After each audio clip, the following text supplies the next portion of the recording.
Next question. This is from one of our clients. I know these dogs. Okay. If dogs are prone to eczema, Yeah. will it make it better or worse? I'll be very, very surprised if it makes it worse. Now, this is where I said there's a right way and a wrong way of raw feeding. So when you feed raw, it needs to be a food that is classed as a complete, and it depends if the dogs have got intolerances. So I would ask the question, why is the dog got eczema? Is it due to stress, or is it due to intolerance, or is it just it's predisposed just to have dry skin? Now, I know lots of dogs that actually have had very, very dry skin. I know a couple of dogs that have had eczema and they've been put onto raw food and it's cleared. But the question is, again, it's never an absolute yes, because I think that's not given the right information and education. But why has the dog got eczema? If it's because the dog is stressed, and if the dog is not fed a raw food diet, then equally feeding the gut is going to help reduce that stress and anxiety, because what happens is if the dog is not getting the right diet, the myelin sheath is not nourished, and it makes a dog that might be a stressed dog or anxious dog become more stressed and anxious. But when they get the right food that protects the myelin sheath, that the dog gets the right fats into those cells, it can help with how those cells communicate with each other, which obviously again helps promote the wellness of that individual. If it is the dog is intolerant to something, intolerant to a food, or it's having a kibble-based diet or a commercial like cooked diet, regardless of whether it's kibble or in a tin, a wet food, the ingredients in a lot of those diets, because it is cooked to the point that there's not really goodness in that food, but again, looking at the ingredients, then I would say first of all, by looking at those ingredients, putting the dog then onto raw, I would be very comfortable in saying that eczema would clear up. Yeah. Okay, excellent. Is it safe to keep raw dog food with human food? And this is specifically the complete raw food. The complete rather than... The complete, where it comes in a packet and it's frozen, and we unfreeze it and we give a third to the dog in the morning, and then we've got a half open, half full pack of raw meat. So something like you benefit raw dog food. Although it was an accident, I actually ate some of my dog's raw food the other day, and I'm still here.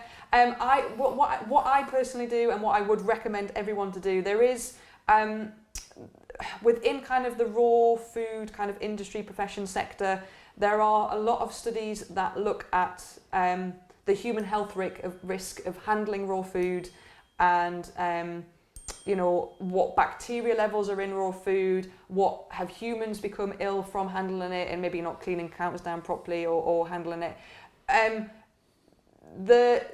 The studies, some are really, really good, some are really, really bad. The studies are also exactly the same with kibble. There is a lot in terms of kibble. You think, well, it's really, really cooked. There's no bacteria in there. There seems to be in a few studies that's out there today. Even kibble has this bacteria. There's dogs, there are humans that have actually become very unwell from actually just handling kibble. So you've got to be sensible. So yeah, our raw food that we give our dogs is kept in our fridge. What we do is we have like a cake container, so it gets kept within that container, but that goes in the fridge. And then within that, yes, when we've handled the raw food, we make sure we wash our hands, we clean down our surfaces. But yeah, I've been raw feeding my dogs for years, and we keep that, as I say, that raw food in a container kept in our fridge. That's next to the celery and the cheeses and you've only eaten it once. Okay. Will the swap over make them sick? What's the downside? Okay, that's a really, really important question. And because you can't blend them, can you? Because you can't give them. I would say no. There are some people that do. There are some people that do kibble and raw together, but they tend to have a bit of a gurgly stomach with that, and I would personally just go one or the other. In fact, I wouldn't. I'd go raw and then fresh food, or fresh food. Now, there's different ways you can do it. Certainly, do not go again to the supermarket, or do not go to a raw food company and order big bits of meaty bone, because most dogs will have sickness and diarrhea from that. And that is just because it's such a shock to the dog's digestive system. It's so used to having stagnant, very cooked food, or food that's been just overly cooked, that then when they get something raw, the digestive system goes, wow, I need to change the acid that I'm producing. I need to change some chemicals here. And at the moment when I'm trying to do that, I just need to abort this food that's in my stomach.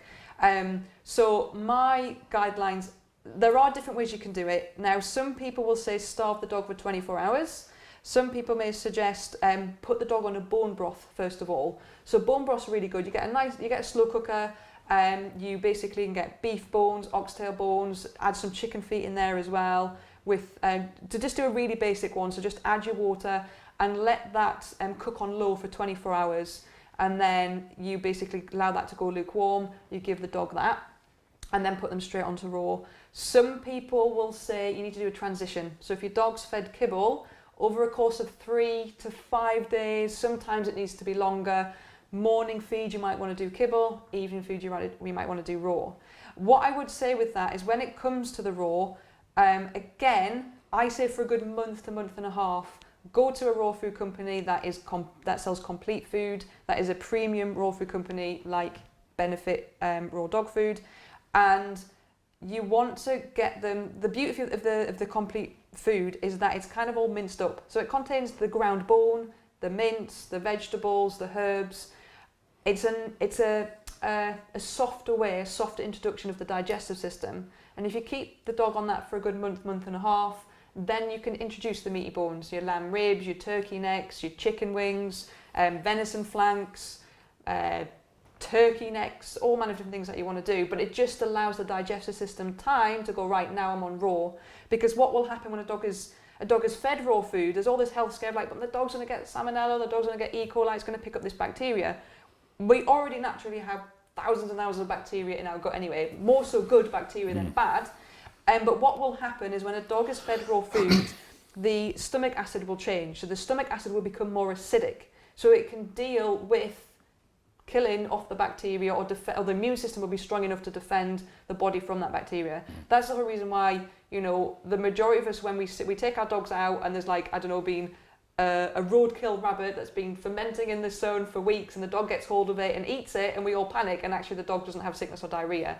The body is really quite clever at dealing with things, and when the dog is put onto a raw food diet, that's the only kind of thing I would say, do not put the dog on raw meaty bones straight away, because it's such a shock. But if you buy the complete raw dog food, that's all kind of mixed up and minced up together, that's a really nice introduction, a soft introduction to the digestive system. That stomach acid will start to change, become more acidic, and then you can start to put the dog onto raw meaty bone, which again is really important. The dog will get bone in a complete raw food diet anyway, but chewing on a bone is really important for a dog. Dogs, being canines, being predators, love to chew on bone. It really massages the gums. It really provides something that's very stimulating, but also very calming, and provides stimulation to the blood vessels of the gums. So it's a very healthy thing to do, and also it cleans the teeth. Now, I recently spoke to a vet who said 80% of his clients are due to dental problems because of bad diet. So this is why, again, if you feed your dogs a raw food diet, put them on meaty bone, it is going to kind of get rid of what is classed as chronic infection. When a dog has plaque, when a dog has teeth issues, all this gunk and plaque on the teeth, it is classed as chronic infection, which again, the immune system's trying to deal with that constantly. So I think feeding the dog's bones in that sense is very important as well. Okay.